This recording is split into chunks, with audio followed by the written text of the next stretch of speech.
Okay, so all right, well, let's just jump right in. We've been talking about the earliest Torah service, and what we have identified. If we were going to imagine what a Torah service looked like in the 2nd century, as the rabbis put together, we have really limited information based on what we saw in the Mishnah. We know that they're unrolling a Torah and reading from it. There is, let's say on a Shabbat, we've got 7. The reading is broken into 7 pieces. Each aliyah, we can call, although the Mishnah doesn't use that term, is at least 3 verses, meaning we've got a total of 21 verses that are being chanted. There's a bracha before the first reading and after the last reading. And we had some discussion about whether or not people are standing. Certainly they're standing when the Torah is picked up, but are they standing during the reading or not? And we had 2 different opinions, or 2 different practices that are reported. And we also heard about the Meturgaman, the translator. So after every verse, the reader is pausing so that the translator can translate into Aramaic, which is the language that most of the people there would have understood. So that's what that seems to be the extent of the Torah service. So we're going to look at a couple of other details about Torah readings, and then we're going to move on to the earliest recorded Torah service that, let's say, the next stage in the Torah service beyond what the Mishnah describes. So the first question I want to address, just to kind of, I guess, get it out of the way. Who reads from the Torah, right? So we've got these seven aliyot. So who is allowed to have an aliyah? So the Talmud tells us, and it appears again in Tractate Megillah, which is the tractate we've been looking at, with lots of, well, basically pretty much all of the information that we have about Torah reading that appears in the Talmud. And so we have this Breita that appears. So Breita, if you recall, is from the 2nd century, the era of the Mishnah, although not in the Mishnah. So this is what is recorded in this Breita in the Babylonian Talmud. So it begins, Tanu Rabbanan, the sages taught, Hakol olin leminyan shiva. Everyone goes up here. So olin, so maybe that's their aliyah. Leminyan shiva, to the count of 7, right? So we've got 7 readers. Everyone can participate among those 7. Va'afilu katan, va'afilu isha, and even a katan, a minor, so someone who is not yet bar mitzvah, and even a woman. All right. So that is a straightforward statement, right? You don't have to be bar mitzvah to get an aliyah. You don't have to be male to get an aliyah.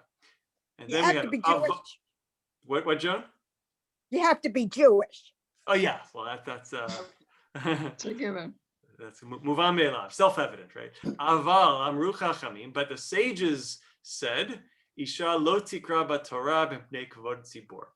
But the sages said, a woman does not read in the Torah because of the honor of the public. What does that mean? For the congregation, right? What does This that is what mean? appears in the Breita, right? So we have an initial statement that says, anybody who knows how to read can read. And then we get this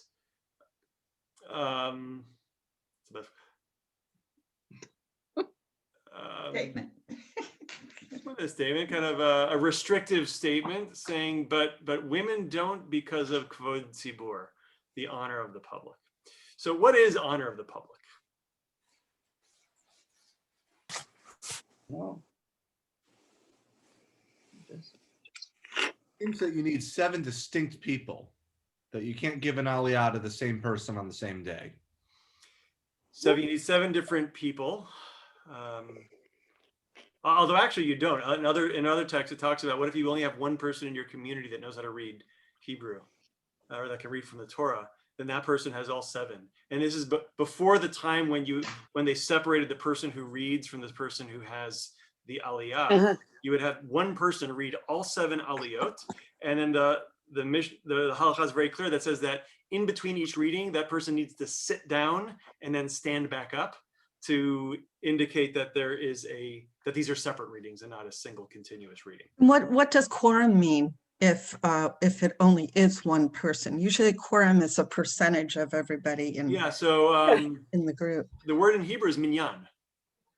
Okay, So, Oh, and minyan just means count. I see.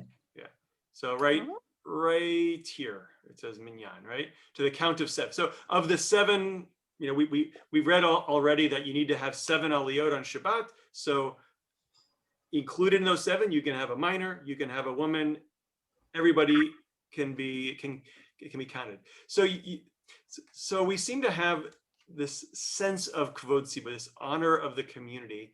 And I can think of a couple of possibilities of what might have bothered the sages to make this statement.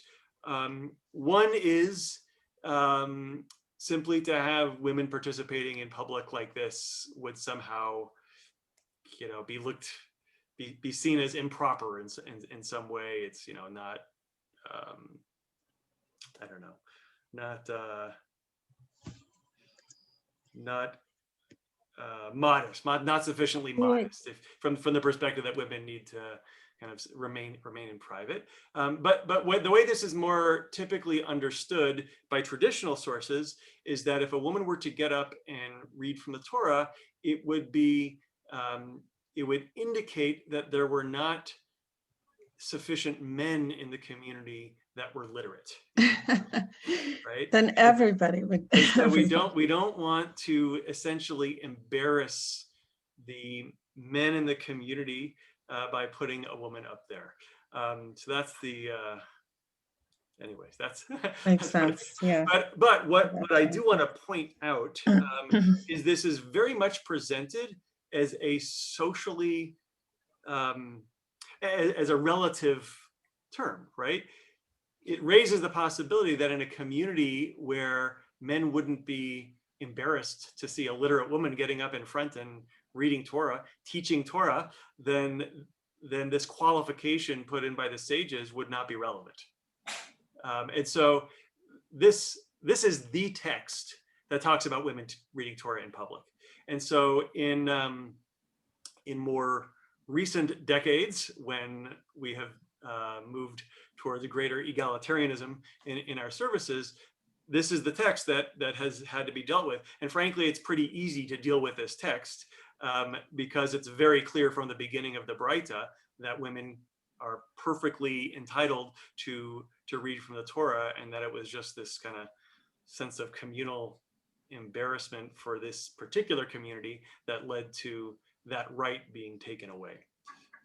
So I wanted to kind of bring this text to kind of state it, and then perhaps get it out of the way, put it behind us. Any questions? It looked like I saw a little bit of movement. Rabbi? Yeah, go ahead.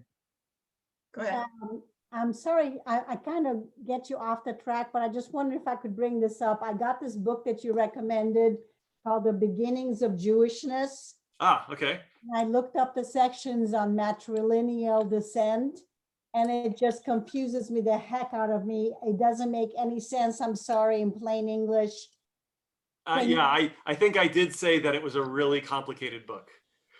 Very, very. Yeah, But it's not an easy book. Okay, and so again, it's from the Common Era, I guess, is when it started, right?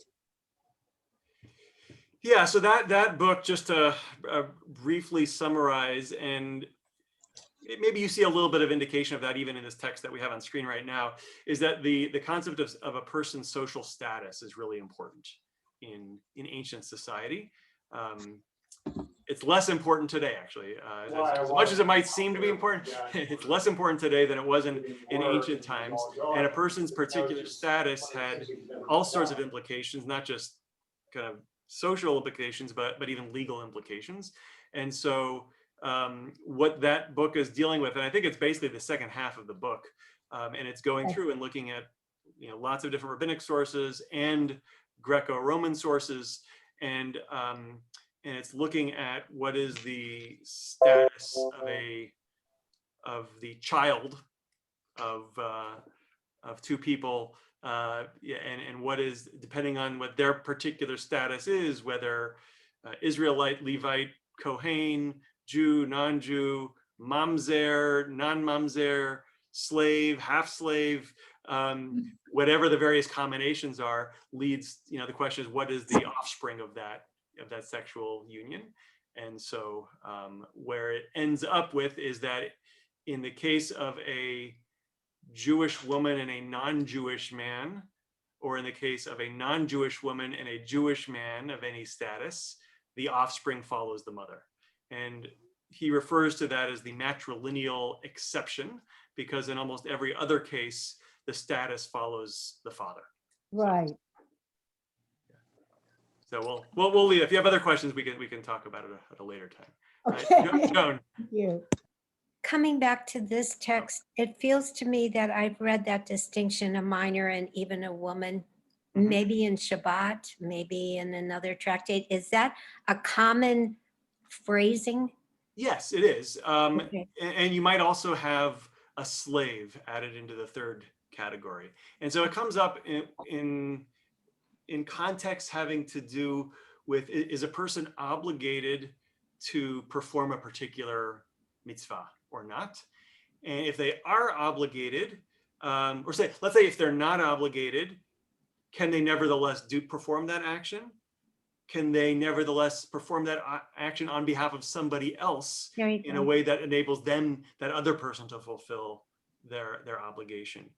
The fact that we say hakol, everybody, would seem to indicate either that there is a similar level of obligation that men have compared to minors and women, or that reading Torah is not considered to be an obligation in the first place. And so therefore, we're not concerned about people of different, let's say, halachic statuses. We're not concerned about whether or not they're obligated in this thing, because it's not a mitzvah that other people need to be exempted from fulfilling.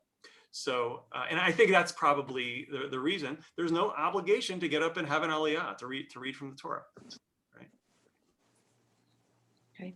So, but it comes up in lots of other contexts. So, for example, can a women have an obligation to hear the Megillah being read? Can a woman read Megillah and fulfill somebody else's obligation? Can a woman recite Kiddush on Shabbat and fill someone else's, right? So these are issues that the halakha deals with. So I don't want to get into No, thank you. go down that road right now. It feels like I've heard it. But yeah, but these are categories that are not, are not uncommon. Mike, did you have a hand raised? I did. Joan. Yeah. Okay. Okay. My This question morning, was, oh, me? go ahead. Let's go Joan and then Mike. This morning, I just learned that in colonial times, if a Jew of high status, whatever, married a Jew of Sephardic, or the opposite, Ashkenazic or Sephardic, they were demoted quite a bit, and they had to sit in the back of the synagogue. That doesn't surprise me. Yeah. Okay. Yeah, Mike, go ahead. Just the source of this text of the Baraita, is this all from the Baraita, or is this part of the Gemara? All right, so that's a question. That's a good question. Where does the Braita end? I think this whole thing is the Braita. But keep in mind as well that this is being cited in the Babylonian Talmud. And so, who were these sages? What prompted them to issue this ruling? It's not, we just don't have the context. The Gemara doesn't discuss it. So from the language, it would seem to all be the same source. Tannaitic material tends to be Hebrew, and Amoraic material tends to be in Aramaic, and this is all Hebrew. So this would reflect on the social environment of the 2nd century. As recorded in the Babylonian Talmud of the, let's say, 4th to 5th century, yes. True. Yeah. Okay, let's move on. All right, now I want to talk a little bit about the annual reading and the triennial reading. Okay, I mentioned this a little bit last week. Annual reading is where we read the entire Torah, start to finish over the course of 1 year. Triennial is doing that over 3 years. So remember, the Mishnah does not give any indication, nor does the Talmud, well, the Mishnah does not give any indication about what needs to be read when, except with regards to particular holidays. So on holidays, there are prescribed readings, but in terms of the weekly reading in synagogue, there doesn't seem to be any instruction about what has to be read when. So let's see what, but now of course we have this idea that we read the entire Torah in 1 year. So there is this also in Tractate Megillah, there is this brief passage, and it comes in the context of a discussion about the special Torah readings that are attached to the some of the special Shabbatot leading up to Purim and Pesach, right? So nowadays we have, so this one's dealing with Shabbat Shekalim, dealing with the half shekel tax, and so there's a Shabbat Shekalim when we have a special reading from I think it's from Shmot, so from Exodus, I think Exodus 30, that talks about the half shekel that the Israelites had to bring for the construction of the tabernacle. So we take out a second Torah from the Ark and we read this special maftir reading. That's our practice today. But in the Gemara, they're discussing what is the special reading for Shekalim, right? Out of order of whatever else we happen to be reading that particular week. And we get an argument about it, about which reading we should have. And then we get this statement. El Lamanda Amar Tzavid Korbani. So there's one person who thinks that we need to read from this passage in Numbers 28. Tzavid command the children of Israel and say to them, my offerings, etc., etc., etc. That's the special reading for Shekalim. And then we asked, Mi mitarme behahu zimna. Does this ever occur at that time of year? And the concern here is that one is not supposed to roll the Torah scroll on Shabbat from one section to another. The Torah is meant to be read continuously. And so the problem is, and the implication here is that already we're talking about an annual Torah reading cycle, right? So this Numbers 28, we don't get to that part of the Torah when we're at Shabbat Shekalim. Shabbat Shekalim is usually like in the early spring, right? So, February, March is when Shabbat Shekalim happens, usually March. So we're never in Numbers in March. So our practice today is we get to Numbers sometime in the summertime. So what it's saying is that for the person who holds that we need to pull out Numbers 28 for Shabbat Shekalim, we've got a problem because we're not there. We're not in that part of the Torah. And so they ask, does it ever happen that we would be in Numbers in March? And so the answer is yes, indeed, it does happen. Libnei Ma'arava, to the children of the West, Demisake L'Doraita Betlat Shanin, who read the Torah in 3 years. Right. So now we've got a passage in the Babylonian Talmud. This is an Aramaic passage. All right. It's in Aramaic. It's also unattributed, which puts it in kind of the latest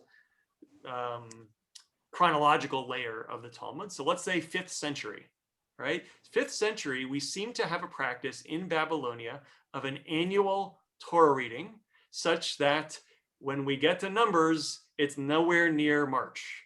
And they are aware of a practice in Eretz Yisrael of a triennial reading, which sometimes does have Numbers occurring Marchish, right? So this is the earliest reference we have to, first of all, different practices between what's going on in Babylonia compared to what's going on in the land of Israel, and a reference to a 3-year Torah cycle. It would seem Can I like just get some? Babylon, that they're always in Shmot 30. in March, which is Sorry? about where we would be. Yes, so in our practice, when it comes to Shabbat Shekalim, we're usually within a parsha or two of this reading, right? We still take out 2 Torahs, but in any event, this makes sense if the Babylonian cycle is an annual cycle similar to what we have today. Sherry, I think you were going to say something. Well, I'm just trying to get clarity. I'm a little confused. So Just a the little annual, Yeah. so the annual cycle is reading the entire Torah in 1 year, but it's the triennial reading parts and then coming back and reading parts and then coming Continuous. back. Continuous in continuous. order. Yeah. The early sources are very clear that the Torah is meant to be read consecutively. Okay. Right. And so what this seems to suggest is that the original cycle was not an annual cycle, right? Remember the discussions about you need to have 7 aliyot of at least 3 verses each. That's only 21 verses, right? You're not going to get through the entire Torah in a year if you're only reading 21 verses. But isn't that like what the Reform movement does today? Maybe Michael, you can respond to that too, where you're not reading all the verses each Shabbat. Right, and many conservative synagogues also. Oh, really? Right? Where in fact, both Reform and conservative that do this are using a hybrid system where they're following the annual cycle, getting through the whole Torah, but they're only reading a portion of each parasha. Right. When did it switch to that? Sorry? When did the name triennial cycle become that? Well, you had American synagogues that were doing that in the 20th or mid 20th century, probably earlier. I don't know if Mike, if you have an awareness of Reform Torah reading practices in the 19th century or anything like that. But what I can tell you is that there were synagogues, let's say in the conservative movement, there were synagogues that were doing this kind of triennial type of reading before there was any halachic discussion of whether or not it was permitted. People were just doing it. And so that forced the law committee starting in the 60s to deal with it. And they've got to deal with something that's already happening. So they tried to find a way to justify it. And then they kind of revisited it in the 80s and came up with, really relied on the practice that we know existed in Eretz Yisrael of the original triennial cycle in order. Because the problem is that if you're only reading a third of the parasha, the haftarot that we have are tied to the Babylonian system of an annual reading. And there's something in the haftarah that is connected to something that's in the Torah portion. So what if the particular haftarah for a parasha is connected to something that we didn't read this year? So it creates this discontinuity between the Torah reading and the haftarah, which is really not what it's supposed. I mean, there's supposed to be. I mean, the haftarah, the selection of the haftarah, is really a kind of commentary on the Torah portion, right? And who's mashing up who's deciding? Who would be deciding which parsha you are reading or not, and would it change every year? Yeah, so the conservative movement standardized it, and there's this extensive chart of the triennial reading, and then somebody came up with a revised triennial, which is consecutive, and put that in writing. Let's look at a few more sources though, because this is going back. This is probably the 5th century of the Common Era. But in Israel back then, were they not? It was not their practice to read from the Haftarah then. It was just in Babylonia. No, they read from the Haftarah. Yeah, we saw that in the Mishnah, but it wasn't fixed. It wasn't fixed. All right, so this is from a book called Sefer HaChilukim. A chiluk is a difference, the book of differences. And this is a really fascinating book because it lists 50 practices that are different between the communities in Eretz Yisrael and the communities in Bavel. And this is early Gaonic, so we're maybe like 8th century of the Common Era. So this is the first list book of customs, and it actually began a tradition of publishing books that are Sefer Minhagim, books of customs. They just list customs of different communities in different places, and they're still being published today. So it's called Sefer HaChilukim, and so this is difference number 48 that appears in this book. So it says, Anshe Mizrach osin simchat Torah bechol shana. Uvnei Eretz Yisrael lishlosh shanim umechzeh. All right, so Anshe Mizrach is the men of the East, or the people, those in the East, i.e. Babylonia. Osin simchat Torah. They make a simchat Torah, a celebration of the Torah, bechol shana, every year. Ubnei Eretz Yisrael, and those of the land of Israel, lishlosh shanim umechzeh, every 3.5 years, or really 3 and a portion of years. So a 3.5 year cycle. Wow. So That's that's the statement. so I guess then the fact that we tie Simchat Torah to Shemini Atzeret in the diaspora here is completely random, because Simchat Torah there, it was depending whenever it was they finished reading the cycle. Oh, they're meaning in Eretz Yisrael. Yeah. That's what it would seem to be. Well, Based on this source. I But suspect. Go ahead. I had this question on the cycles.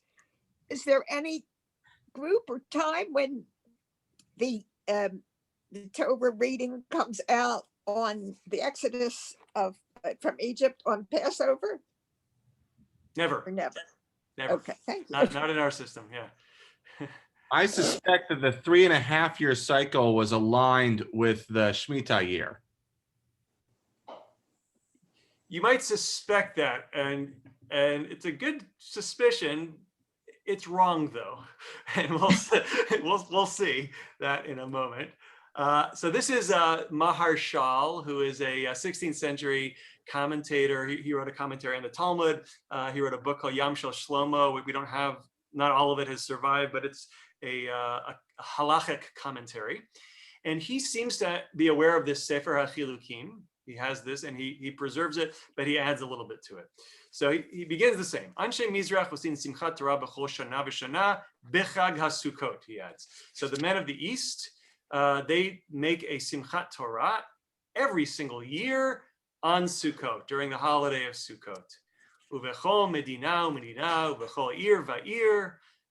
There he's quoting from Megillat Esther. In every country and in every single city, Korin b'farasha achat. They all read from the same parasha, right? So the system of the East of the Babylonia is a global system. Everybody's on the same cycle at every time. Uvnei Eretz Yisrael, but those of Eretz Yisrael, ein osin simchat Torah, ella l'shlosh shanim umechzeh. But those of Eretz Yisrael, they only perform a Simchat Torah once every 3.5 years, or 3 years and a bit. Uvayom sheyashlimu haparasha shekarin b'felech zeh ein korin bazeh. And on the day when they complete the parasha that they read in this particular town is not like the other town, right? Every town's on its own, right? So there's no unified cycle. Each community has their own kind of, 3.5 years-ish. And actually that we have evidence for that as well. In the Geniza, they found 3 different lectionaries, so lists of readings from communities in Eretz Yisrael that divide up the Torah into different numbers of sections. Right, so one is in the 140s, one maybe in the 160s, and another in the 170s or something like that, in terms of number of weeks. So that's why, somewhere to 3 to 3.5 years-ish is the length of time, but there's no consistency. And that actually makes a lot more sense when we read the Mishnah, where it seems pretty clear from the Mishnah that the person reading can start or stop wherever they want. Right, as long as they follow particular rules about, it's got to be at least this long, and you can't start or end at the beginning or the end of a paragraph in the Torah, right? So there's other requirements as well that we see in those early texts, which would seem to support the practice of Eretz Yisrael better. Plus, if you think about the tradition of the Maturgaman, of the translator, you got to stop after every single verse for someone to translate it, right? Imagine that with the length of our parshiot, right? Which, 80 verses, and you got to stop every single verse to translate. It would take forever, right? That does make sense if you're talking about 21 verses though, right? That's doable, right? Joan, go ahead. Joan, did you have a No. question? Oh, I forgot to lower my hand. I'm All right, sorry. I'm gonna lower your hand. There you go. Okay. Rabbi, I have a question. So Yes. 16th century is not that long ago. When did they change the practice in Israel? Oh, let's go find out. Not that long ago. Okay, now we're going to jump back to the 12th century. Maybe you've heard of Benjamin of Tudela. There've been some, it was a children's book written about him. Famous traveler, right? So you can see he starts in Tudela, Spain, right over here, and he travels all the way across the Mediterranean, all the way out to Babylonia, around the Arabian Peninsula, ends up in Egypt, and then continues back across the Mediterranean. And he writes a journal, a travel diary, all right, about all the places that he's visited. Why does that line end in the middle of the sea?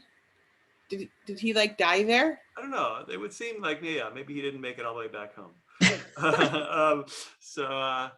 Anyway, so he records it, right? So this is a tremendous, helpful source, because it reflects what he actually sees, not necessarily what the leaders of the communities, the halachists and the rabbis, what they want to write down, right? He's writing what he sees, and he's recording customs and practices in different communities. So this is what he writes about Cairo.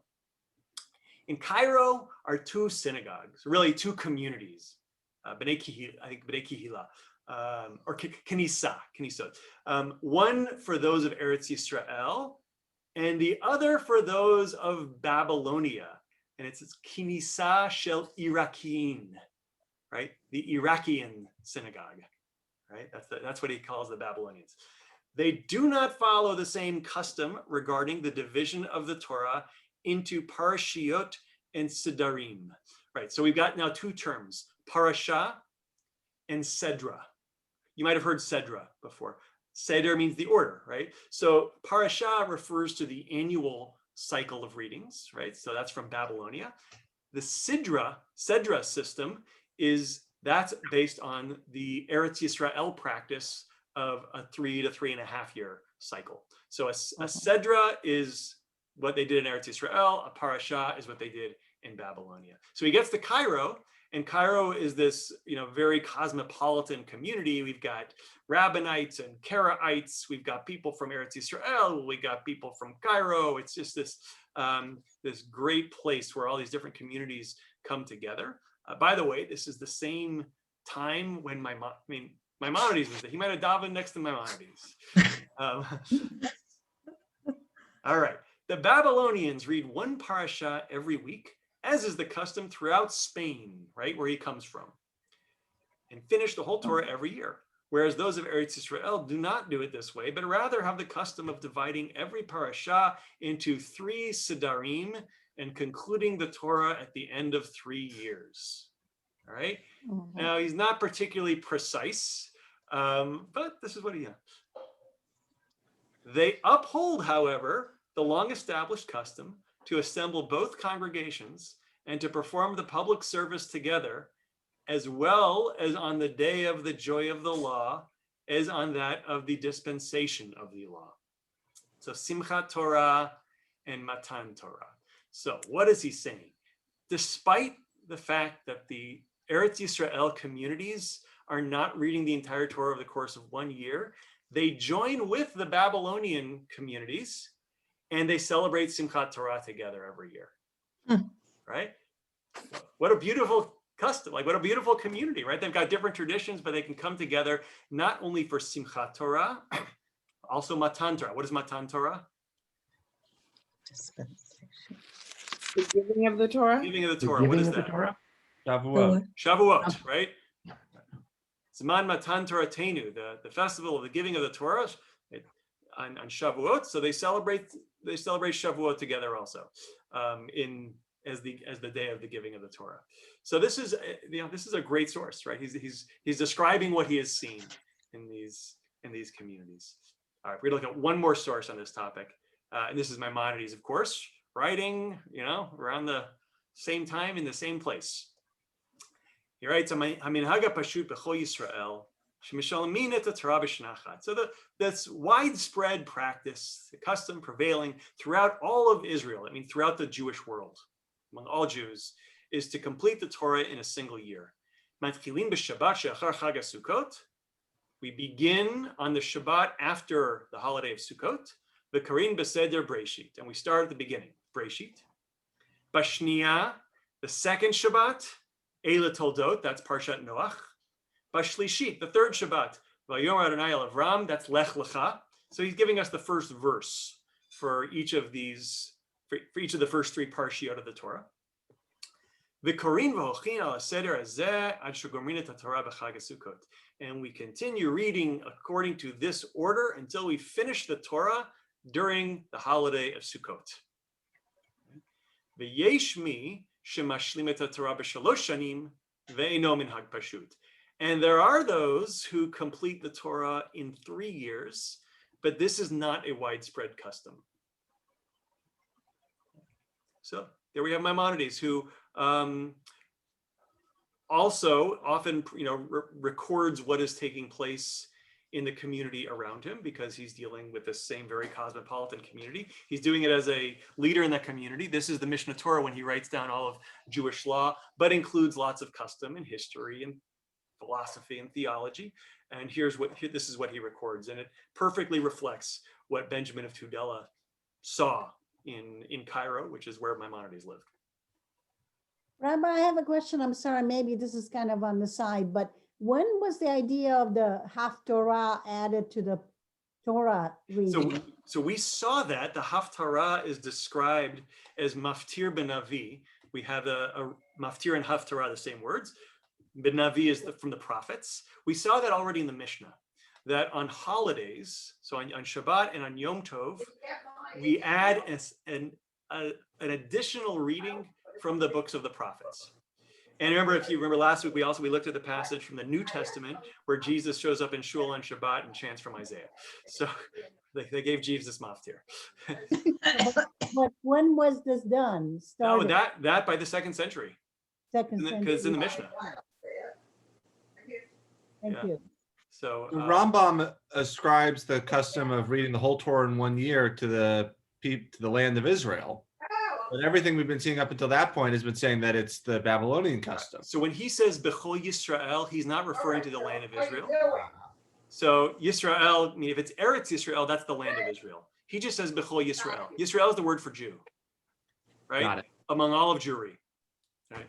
So that's the widespread practice for both what we would call Ashkenazi and Sephardi Jews. But there are these Eretz Yisraeli Jews who kind of retain some of their own practices.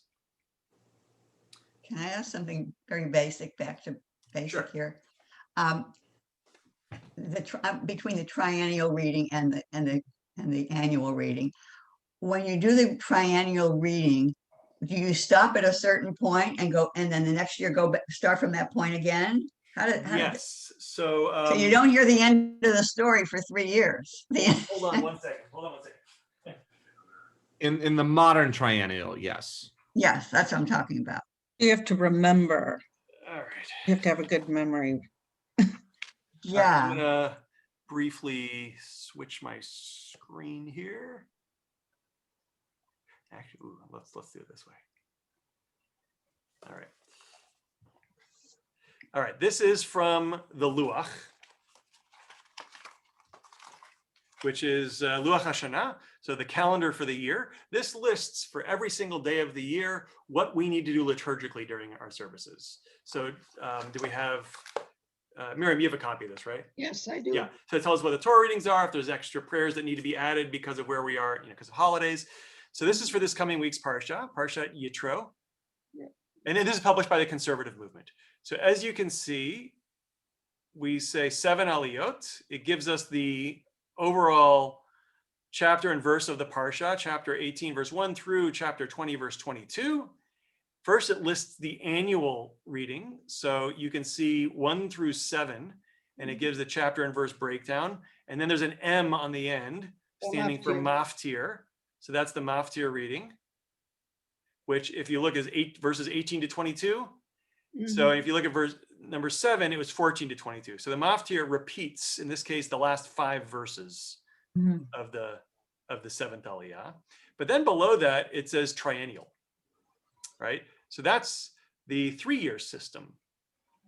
Now, Yitro is a short parsha and it has the 10 commandments. So it's a little bit not as good an example for our purposes because it wants to make sure that we read the Torah, the 10 commandments every single year. So, but here, this is last week's parsha, Bishalach. You can see the annual, and then below that is the triennial. So look on the annual, it begins chapter 13, verse 17. And in the triennial, it begins chapter 14, verse 15, which, let's see if I can do this. All right. Is actually the 3rd Aliyah in the annual system. So what this tells me is that this year, for those synagogues that are following the triennial system, at least as organized in the conservative movement, they're reading the middle third of each parasha, right? Oh. Next year, they'll be reading the 3rd third of each parasha. It just sounds so I weird. always wondered about, sort of leaves you hanging if you come into here. You read the Yeah, parsha. but I like on the the other way they hand, do. in a, we're blessed at Sinai to have a number of really good Torah readers. And so we are able to, staff, through. we are able to read the whole parasha and to do so at a decent clip. In a community that doesn't have as many Torah readers, you can imagine that might be much more of a burden on the community to have to be able to read Torah. So, that's the dilemma. Plus, it takes longer. So, those are the trade-offs. But Thank you. okay, so all right, so there we've got it. So now let's see. Someone asked one. At what point did the Babylonian system take over? Well, you can see that already by the 12th century by Maimonides. It seems that the Babylonian system has basically taken over, and you've got a few remnant communities from Eretz Yisrael that are still holding on to their earlier system, but didn't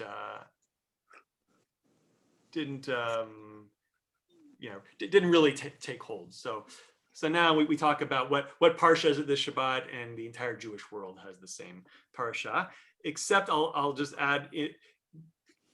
In Israel and the diaspora, there are some parts of the year where we're off by one parasha because of the extra day of Yom Tov in the diaspora. Now, this is not a problem for the Reform movement. The Reform movement is always on the same, is always in sync with Israel. For non-Reform outside of Israel, we get off because if we have a holiday, if the 8th day of a holiday is on Shabbat, then we have a different Torah reading entirely. And so we don't get back to the regular annual cycle of reading the Torah till the following week. So we get behind a week. And so the system that we have takes all of that into account, and there's some catch-up weeks in the summer where it gets us back in sync at a certain point. But we can get off schedule for a little bit for parts of the year. A lot of tracking. Wow. So Simchat Torah is already associated with the end of Sukkot. Yes, and there is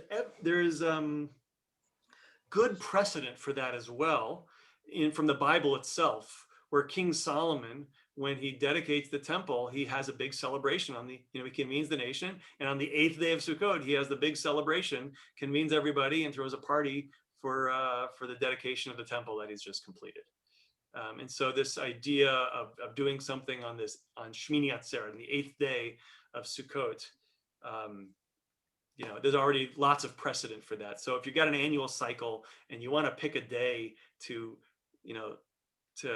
end the reading and start it over, Shmini Atzeret is kind of the obvious day, especially because it's a Yom Tov that doesn't really have any particular historical significance. So, and it comes at the very end of the whole high holiday season. So it's an obvious day if you were going to have to pick a day.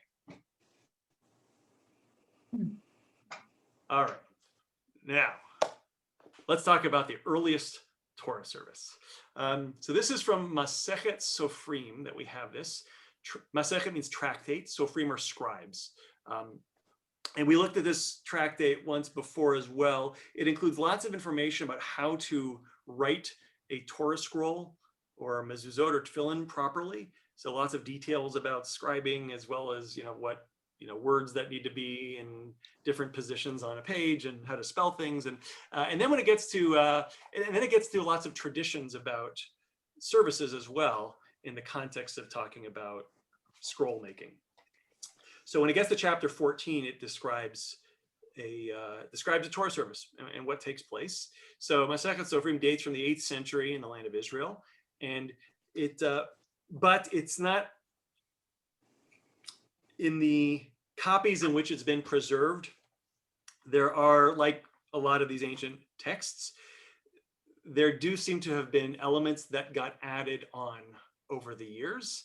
And so there might be some elements that are not necessarily original to the text, but for the most part, this is a good approximation of what a Torah service looked like in the 8th century in the land of Israel. So if you have Siddur Sim Shalom for Shabbat, I'd like to encourage us to follow along, page 139, and we can see what is similar to what we're accustomed to in our Siddur, to what they first started doing. And remember, the original Torah service was just taking out the Torah, saying a bracha, reading 7 Aliyot, and then putting it away. Okay, so this part that I put in italics here, this is actually part of Masechet Sofrim. So we have a combination of stage directions as well as text that's being recited. So the Maftir recites also the parts of the Shema, of what Shema has this been said, of the one for the scroll of the Torah. All right, so first of all, who is the Maftir? The 7th Aliyah. Not the 7th Aliyah. After the 7th Aliyah. After the 7th Aliyah. After the 7th. Today, we would call the Maftir the person who has the 8th Aliyah, that M that we saw in the Luach, right? A repeating of the last few words. I don't think we're repeating the last few words of the Torah here. I think, remember, we've got one person who chants a bracha, and we start reading, we get through 7, and we've got a closing bracha, and then we bring up the Maftir. And the Maftir's job is to read from the prophets, what we call the Haftarah. All right. So what is it saying is that we're giving the Maftir this honor of reciting parts of the Shema. Right. So we'll get to what it's talking about in a second. But why would we want to give this to the Maftir?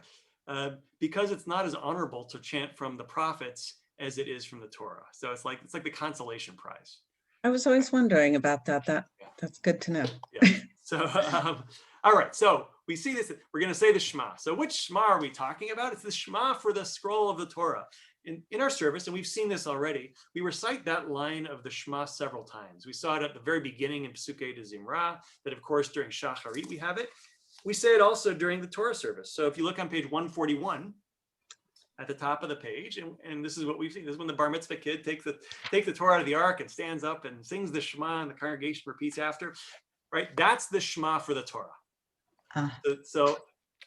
So already, the earliest service that we have recorded, this is how it's being described. That Shema is, all of the prayers are really surrounding the recitation of the Shema over the Torah, right? And what does the Shema say? Hear, O Israel, the Lord our God, the Lord is one, right? So it's a proclamation while holding the Torah, right? The words of God, that we have one God. So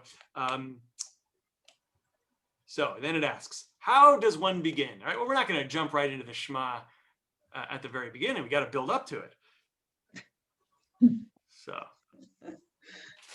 what is the first thing that we say? Ashrei yoshvei veitecha. Just that line. That's all. That's from Psalm 84, verse 5. Happy are those who dwell in your house. Odia luchasela, they will continue to sing your praises. All right. Then what? Then the Maftir stands, wasn't standing before apparently, right? So he says, Ashrei yoshvei, he's sitting down. Happy are those who sit in your house. So he says that line, then he stands up. And what does he say now? Ein kamocha ve'Elohim Adonai ve'ein kama'asecha. That sound familiar? Mhm. On our page, right there, 139, very first line. So this is Psalm 136:8. Next. Mi chamocha be'elim Adonai, mi kamocha nedar ba'kodesh, narat tilot osefela. Exodus 15:11. Is that in our, I mean, the line should be familiar to us. Not in our Torah service, though. Yeah. That's much earlier in the service. Right, that we did right? that before the That's before Shacharit. before the Amidah. It's during Shacharit, right? Uh, Shacharit. Okay. What's next? Malchutcha malchut kol olamim umemshaltecha bechol dor vador. Ah, that's familiar. That's our second line in our Torah service. All right, Psalm 145:13. Next. Adonai melech, Adonai malach, Adonai imloch le'olam va'ed. That's familiar also. That's the third verse for us. Now this is actually a we'll call it a Franken line, Franken prayer, right? The melech, Adonai melech, Adonai malach, Adonai imloch le'olam va'ed. God is king, God was king, God will be king, or we could say God rules, God ruled, God will rule forever and ever. And that actually is quoting 3 different fragments of verses that each have the word melech in a different verb conjugation. So this verse brings them all together. Next, Adonai chafetz leman tzidko yagdil Torah v'yadir. That's not there. That is not here. So Isaiah It 42. was. Okay. Next, Adonai oz le'amo yitain, Adonai yivarech et amo b'shalom. That's there. The Lord will give strength to his people. The Lord will bless his people with peace. Psalm 29. Okay. Next.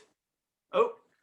Atah Adonai levadecha ta'asita t'shamayim shemei hashamayim, etc., etc. Nehemiah 9:6. This we've actually all seen as well. This comes at the towards the very end of Psukei de Zimra, right before we get to the Song of the Sea, in the kind of the warm-up parts of the service. But so what do we have? Our opening prayers. You've got the person who's going to do the Haftarah, starts sitting down, says something, stands up, and then recites a series of passages from mostly from Psalms, but we see some Exodus and Isaiah and Nehemiah as well. What are the themes here? It's all about God. Please. Well, I think God. yeah, but it's praising the God. heaven, the earth, and the seas. It's all about the physical Adore, also. from generation to generation. Yeah. What do we not have, which we might expect to have? Something about the Torah or Moses? Nothing about the Torah, right? No mention of the Torah. I don't think the word Torah appears in any of these, right? Mm-mm. This is more about It's more about proclaiming Hashem, God's God's name. might and ability to bring peace and all of these things, right? So you could think about the Torah service as almost like a kind of a coronation type of service. It feels that way, yeah. Yeah. And the music is that way also. Exactly. Right. Very regal. Yeah. Okay, so that we're not done. Thereupon, the maftir steps forward, takes the scroll of the Torah, and says, okay, so all of that was introductory. Then he's going to pick up the Torah and he's going to say, Shema Yisrael. Right? He chants the first verse and the people say it after him in response. So now we're on page 141. All right. So remember this whole section started with how do we say this, like what do we do for the Shema? And then we started with the introductory prayers. Now we get to the Shema part of it. And then he says the following, Echad Eloheinu Gadol Adonenu Kadosh. Doesn't say Shema. All right. And then Echad Eloheinu Gadol Adonenu Kadosh V'Norah Shemo. Right. And then it says this is said 3 times, corresponding in number to the 3 patriarchs. Others hold that it corresponds to the 3 Kedushot, right? Kadosh, Kadosh, Kadosh, Hashem, right? The problem is there's only 2 Echad verses. So the Vilna Gaon, in his version of this, has a 3rd Echad line. So it seems that we're saying this Echad Eloheinu, one is our God. making that proclamation 3 times somehow. And then we go on. All right, so we go on. We're going to cite 3 more passages from Psalms while he's holding onto the Torah. And then it says the Torah scroll must be elevated at Hear O Israel, at the threefold declaration of the unity of God, and at O magnify the Lord with me. Okay, so so he's holding it, so he's going to have to lift it up a little bit, or maybe he's even hagba, maybe he's even lifting it like that for Shema Yisrael, when he says each of the 3 echad lines. And then what is O magnify? That's this last line. Gadlu l'Adonai iti unromama shemo yachtav. Does that sound familiar? That's our 3rd line on 141. Right. What does this number 3 mean? Everything is 3. Yeah, good things come in 3s. Yeah. No, just never thought of the number 3 as being a particularly religious, number, but Well, here we say it's Abraham, Isaac, and Jacob, or Kadosh, Kadosh, Kadosh. We have exactly. 3 Torah, a lot. Nevi'im, Ketuvim. Take your pick. Excuse me, but 3 is the most popular folklore number. Oh yeah. If you want people to memorize something, give it to them in 3. Yeah. We seem to be splitting the difference on this Echad Elokeinu line, because normally we say Kadosh Shemo, which is a little bit more than the first line, and then when we typically don't say Kadosh V'Norah Shemo. Yeah. Well, this is not citing a biblical verse. So we got some flexibility here. Right. What we seem to have, though, is this idea of saying Echad Eloheinu, making that declaration 3 times. Mm-hmm. Right. And what Shema Yisrael, Adonai Eloheinu, Adonai Echad. Right. So this is really a response to saying the Shema. Right. Listen, Israel, Adonai, our God, is the only God. And so we're saying Echad Eloheinu, one is our God. We say that 3 times. Right. Kind of a response to the Shema. All right. Now this is going to be our last page for today, our second to last page for today. And then one must also say, I'm not going to read through the whole thing. I'm just, what does this sound like? Ala kol yitgadel v'yishtabach v'yitpa'ar v'yitromam v'yitnaseh v'yitaleh v'yithadar v'yitkales v'nechbad v'nara shmo shel melech malchei malachim hakadosh baruch hu. What does that sound like? Sounds like Kaddish. Sounds kind of like the Kaddish, right? Now, it's not exactly the Kaddish, but it sounds kind of like the Kaddish. And then, Tegalev tera'eh malchuto aleinu b'mehera v'zman karov, etc. We don't have that here. This is in the weekday. Part of the introduction to calling up the first Aliyah is used today. So, but we have kind of lots of more praises. And then finally, the scroll of the Torah is immediately unrolled, a space of 3 columns, and is elevated so as to show the face of the script to the people standing on the right and on the left. What do we call this? Hagba. Hagba, right? Then it is turned around towards the front and towards the rear, for it is a precept for all men and women to see the script and to bend their knees and exclaim, and then what's going to come next, right? So we've got Hagba, interesting, specifying that men and women are both in synagogue to be part of this, right? well, that's easy. They don't say anything. So, yeah, well, but they're there, right? So, which some indication that in the 8th century, in the land of Israel, we've got men and women who are both coming into synagogues, either for services generally or specifically for the Torah service, to hear the Torah being read. Do we know if the bima is at the front of the synagogue or in the middle? Would that explain why they're doing? Maybe in the middle, probably in the middle. Yeah. Okay. All right. What do they say? V'zot haTorah asher sam Moshe lefnei bnei Yisrael. That sound familiar? That's what we say during Hagba, right? And then another line which we don't say, Torah Adonai tamima meshivat nafesh, from Psalms. The Torah of the Lord is perfect, restoring the soul. This is taking place though before the reading. All of it is being led by the person reading who's going to get the Haftarah later on, which is kind of interesting.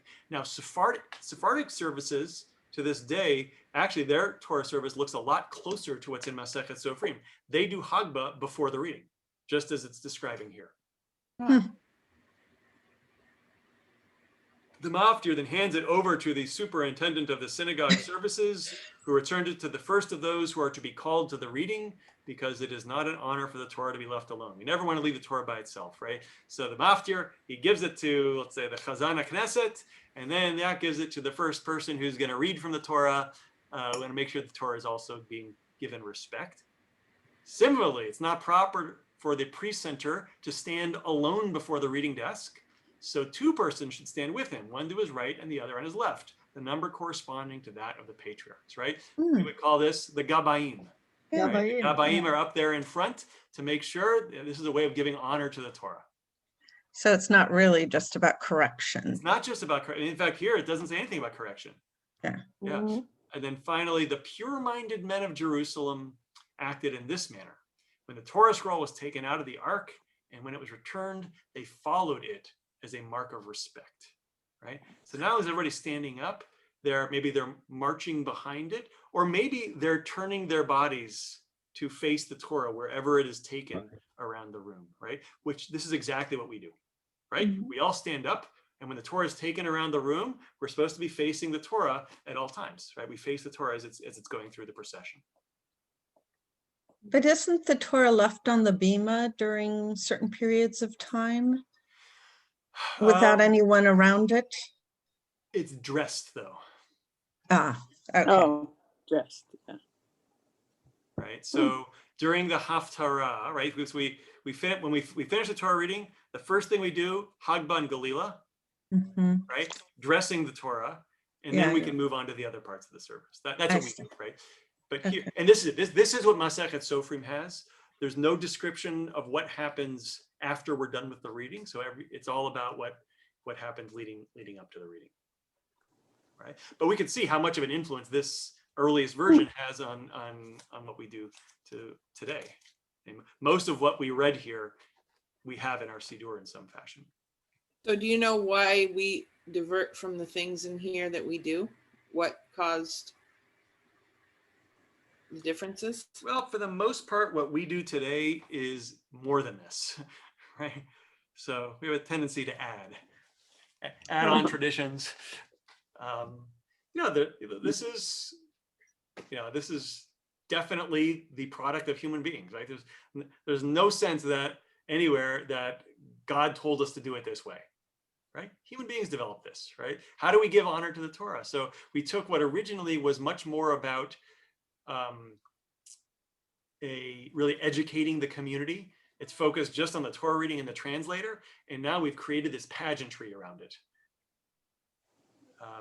So we kind of made it more ritualized than perhaps it originally was.